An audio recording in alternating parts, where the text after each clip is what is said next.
Gárdonyi kövek alatt nőtt fűhöz hasonlította önmagát, és ezzel nem csupán a közéleti elzárkózását, rejtőzködő életvitelét, de irodalmi építkezését és arcpoetikájának kialakulását, művészeti eszköztárának hosszantartó érlelődését is illusztrálta.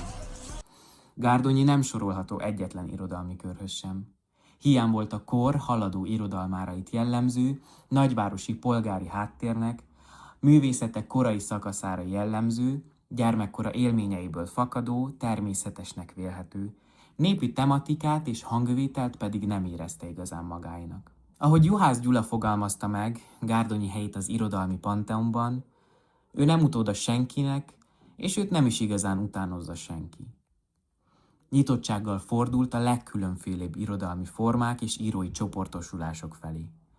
Egyedül a 20. századdal születő új nemzedéktől idegenkedett, annak dacára is, hogy az újabb irodalmi irányzatok szellemi vezérei elismeréssel szóltak Gárdonyi századforduló utáni művészetéről, s csábították is volna a nyugat szerzőgárdájába. Ady Endre például a magyar Dickensnek nevezte, mások a magyar Tolsztojt tisztelték személyében. Irodalmi életműve egyfajta sajátos átmenetet képez a 19. századi romantikus, anekdotikus történetmesélés és a nyugat nemzedék szecessziós, naturalista, szimbolista stíluseszménye a vidéki népies és a városi polgárosult irodalom között. Pályáját és művészetét folyamatos útkeresés, a világ és önmaga reflektív megfigyelése és önképzés jellemezte, emiatt gyakran említik hivatásában is amatőr szerzőként.